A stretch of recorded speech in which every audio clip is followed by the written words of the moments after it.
Hey friends, how are you? Whoops, my camera is shaking there. Welcome back to my channel. I am so happy you're here with me. I'm in my kitchen and this is Vlogmas day number 4 and I am baking today. My son who lives with us, he's like, hey mom,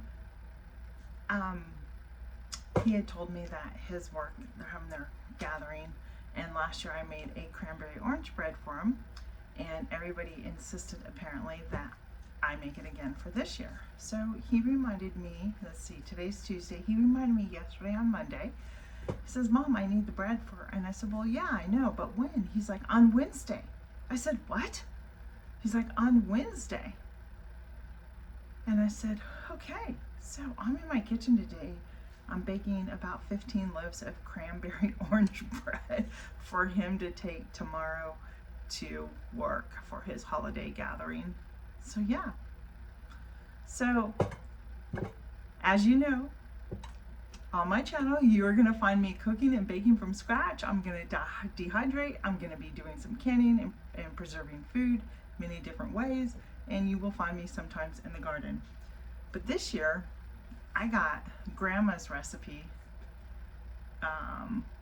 for cranberry bread, and it looks like, I mean, just look how old the recipe is. It's all stained, and I need to rewrite this just to make sure I don't lose any of the ingredients. So we're gonna make Grandma's recipe today, and I thought I'd bring you along with me as we venture out on our holiday baking. We're starting holiday baking already, and that's okay. Whoops. I got my Bosch mixer out. We can do this. I'm tripling, maybe quadrupling this, that's 4, yeah. Quadrupling this recipe. I don't know yet. I am gonna get started here. So the first thing I need to do is I need 2 cups of sifted flour. So I have my sifter out, and I need to do 2 cups of sifted flour. So I just want to clarify that I need 2 cups of sifted flour. So I'm going to measure out and sift first some flour, and then I need to, from that sifted flour, I'm going to get 2 cups of sifted flour, if that makes sense to you. Sometimes it can be a little tricky in a recipe, so you got to really watch the way it's worded. Sometimes it will say the wording is different where you don't have to sift it. So anyhow, sifted flour is what I'm going to be doing. 2 cups of sifted flour. So that's what we're going to, okay, I made the mistake. Let me read this. 2 cups of flour sifted. So that means I'm going to measure the cup, 2 cups, and I'm going to sift that. Sometimes it will say like 2 cups sifted flour, which means you need to sift it first and then measure out the flour to make sure you have 2 cups.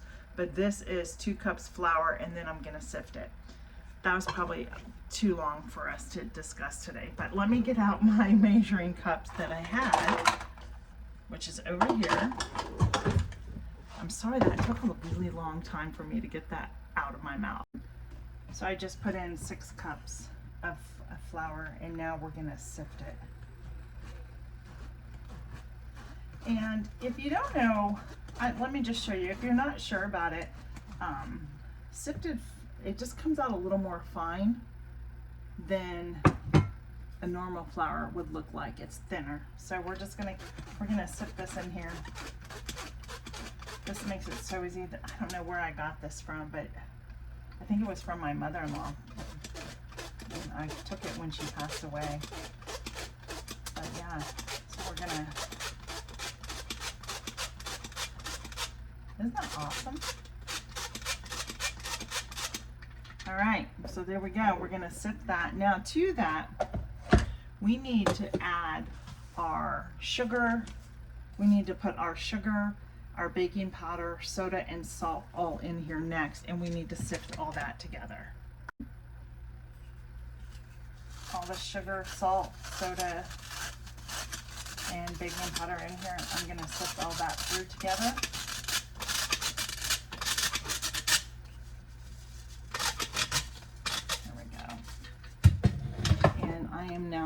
transfer this over into my Bosch mixer. I am so thankful for this thing. This thing is amazing. I just don't know how I did baking without it. Well, I mean, I know how I did it, but it's a time saver when you need to do multiple batches, because it has the ability to hold so much dough, and so that is just one of the big pluses that I love about this machine. But before I go any further, I need to make sure I get the proper attachments on. Well, since I forgot orange juice and told my son I needed orange juice, that is okay, because I am just going to juice an orange or two. We're going to need a couple of them. So I think one juice gives me about a quarter to close to a half, so I know that I'm going to need several oranges. These smell absolutely delicious, and they're a perfect timing. And I do juice by hand. I do have a big juicer, but I'm not getting all that out today. So I'm going to juice these oranges, and I'm going to need 3/4 of a cup of juice for one recipe, and I have to multiply that by 3. So I'm going to go ahead and get started on this, and I will bring you back. All right, friends, we are just about done here. I am on my last orange, and I don't recommend squeezing the oranges, okay? Go buy the orange juice. I just didn't have the orange juice and had oranges I just bought, so I figured I'll just go ahead and do that, but yeah, not my thing. So one of the things the recipe calls for, and I'm glad it's a little extra because I ran short on the second one, is that I beat an egg and then I put it in the orange juice, and then I'm going to put it in my mixture here. I'm going to set that aside. And I want to show you on that last batch, I had a double egg, double yolks. I don't know if you can see it there. That's the second yolk. I'm setting that aside, and I'll scramble it up. So let me get my recipe back out and see what the next step is to do. Okay, so I did that. I did grate some of the orange rind and put that in there as well. I'm omitting nuts. So I've done all that, and now I'm going to put my lid on my Bosch. We're going to move all this orange juice stuff out of the way, and the rinds. We'll get those put in the bag here. I bet my chickens would love what's left over here. We're going to get the Bosch over here, and we are going to mix this together until combined. It's going to get loud.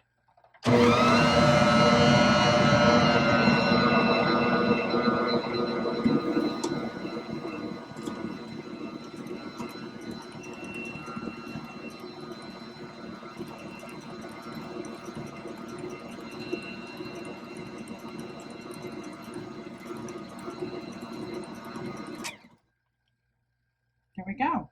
You just want to mix it till it's moist, which this is.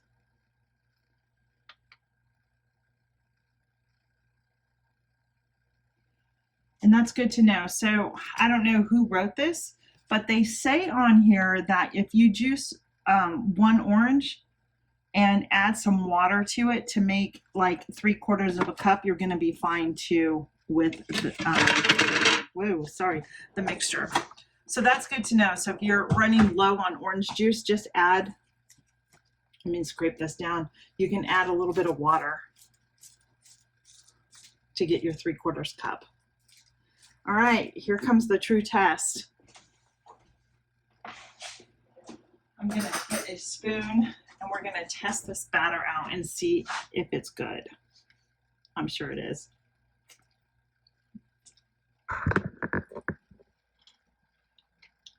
Delicious. Not kidding you. Delicious. Now what I'm going to do is I'm going to stop at this point. I'm going to get my mixing bowl unplugged, get the beaters out, and scrape the beaters off. And we're gonna get the cranberries, and I'm gonna fold those cranberries in here to show you.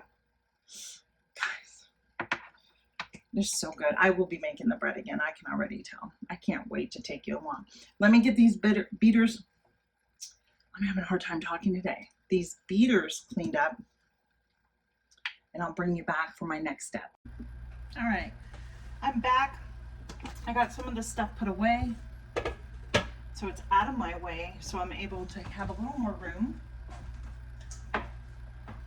And then you add 1 cup of cranberries that are rinsed and washed to the batter, and we're gonna add these in, and then I'm gonna just lightly fold them in. And by folding, I mean you're just gonna come in and turn. You don't want to beat them because then you'll break up the cranberries.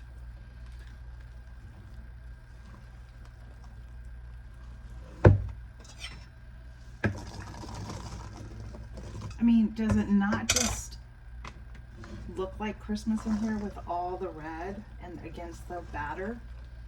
Isn't that just the most beautiful? But I have a feeling I'm gonna have to make more batter. I don't know if this is gonna be enough. Even though I tripled it, I may have to do up another batch. It's just so beautiful. So there we go. And the batter is done. And I am gonna get my bread pans together.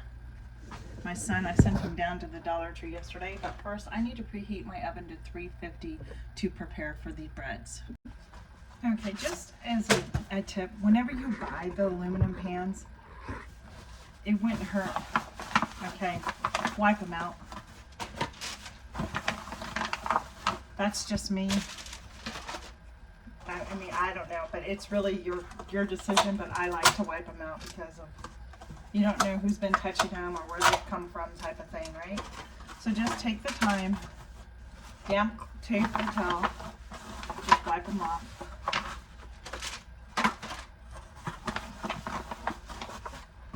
There we go. Okay, so I can get 4 on a cookie sheet. I'm gonna have to do this multiple times, but let me get started and I always use a scoop with my measuring cup. That's how I scoop.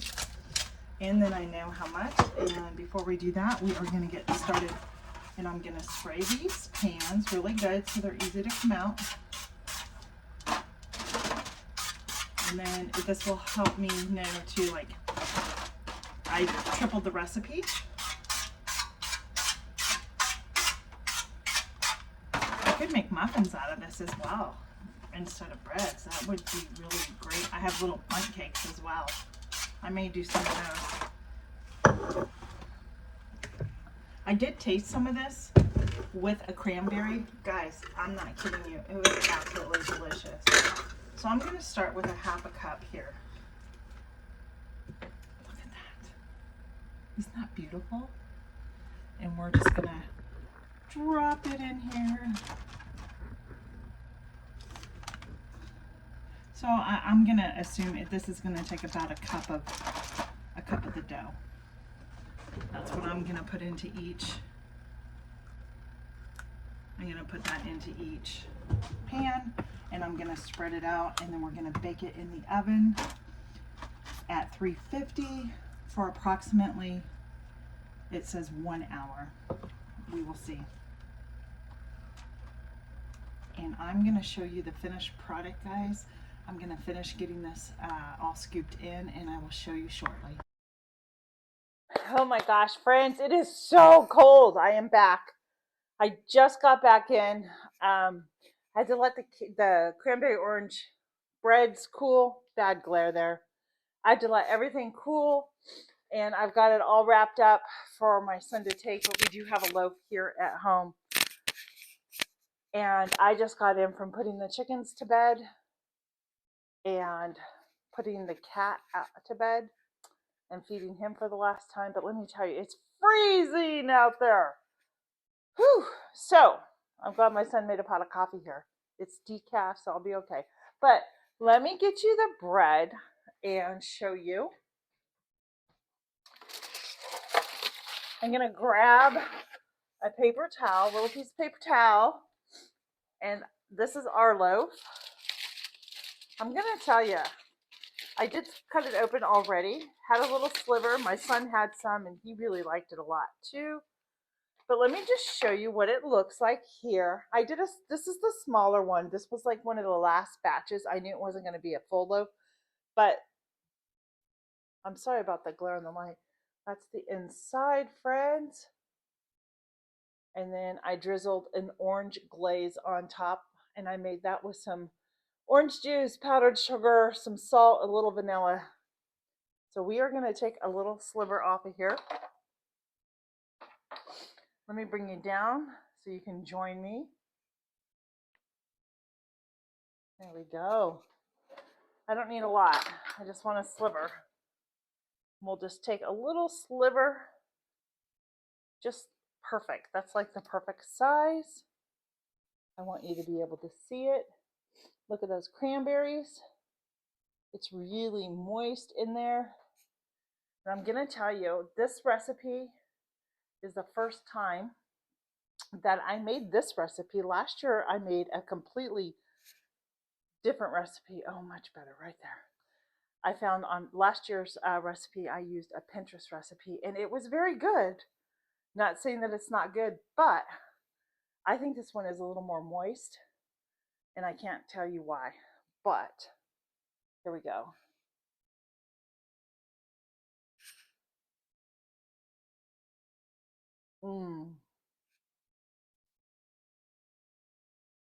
That is absolutely delicious. It is so moist. You get that orange and then a pop of the tart, sour from the cranberry all at the same time. And it's just fabulous, friends. So nothing says Christmas and holiday season than cranberry orange bread. Friends, I hope you enjoyed this video as much as I did making this. My son has, I made 6 loaves. He's taking 5 with him. 1 is for the house. He will take that to his holiday party tomorrow for work.